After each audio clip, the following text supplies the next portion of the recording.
Hello, it's Polish Paul VR, welcome to the channel. We are here today to review Extreme Offroad Racing for PlayStation VR2. The game just dropped today, so is it good or does it suck balls? I'm gonna tell you all about it, so let's go. Good news first, it's not as shit as this Extreme Highway Racing Driving Simulator VR that come out other month on PSVR2, which I gave 1 out of 10 because it was absolutely terrible. So it's less shit than this one. And also, the developers being honest here, they do providing you with the demo of this game, so you can check out the demo before you buy. And also this is a cheap game for 9.99 or 7.99 quid here in UK. So with that out of the way, I must say this is probably one of the blurriest PSVR2 games I played. I would say on PSVR1 maybe this graphics would pass, maybe, I don't know.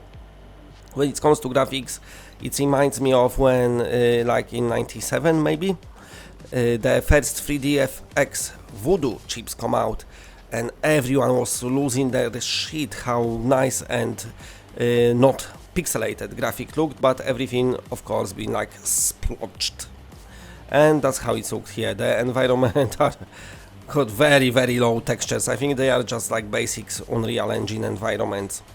Any extra objects on them are very like, first of all, they're not up to scale, but also they very low textures and just there's not many of them. There is no detail at all. The popping is massive, even the track pops in front of you and everything else, so that's not great. When it comes to the vehicle selection, you've got 3 different classes. So you've got your typical 4x4s, you've got buggies and you've got monster trucks. All of them are out of scale. Your Jeeps 4x4s are definitely way too big, and same goes to buggies, they are massive as well.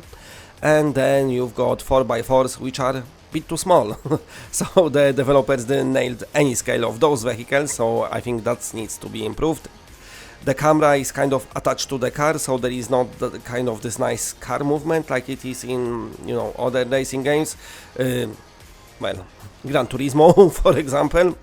And also there is no detail inside, everything is just so splotched and just terrible looking. It's just terrible, not a good look at all.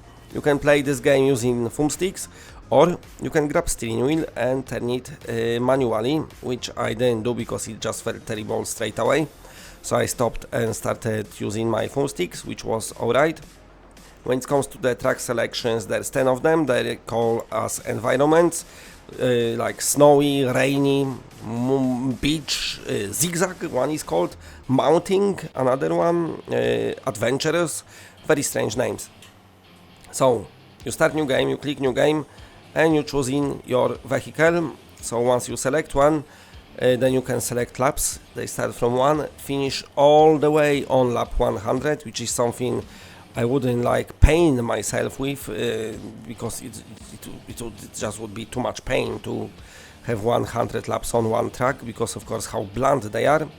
But anyway, you do that and then off you pop to the races, and the AI of the cars in front of you or whatever is terrible.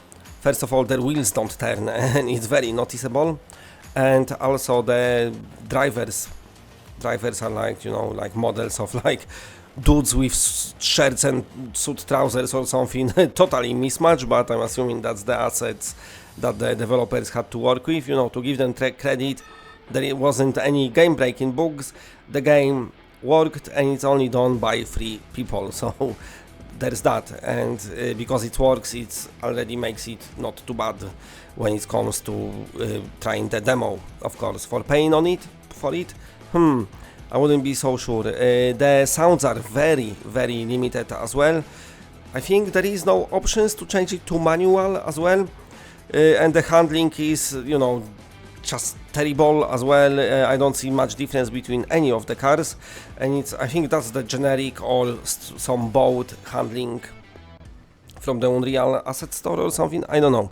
But anyway, the game works, so that's make it better than this traffic racing city racing game what was out for same price. But saying that, you know, it's not a saving grace, because this game still is, you know, still sucks balls, to put it mildly.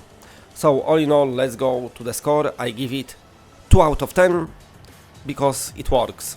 So, and there's actual tracks and you can do some racing, even though the enemy's AI is just the worst and you win every single one of them. But if you don't want to buy it, the developer is honest enough to let you try the demo, so that's good for them. If you like what you're seeing, then please press a like, because it does help the channel a lot, and if you're new to the channel and are not subscribed, then subscribe. It's always better when it's more of us. And that's it. Bye bye bye bye bye bye.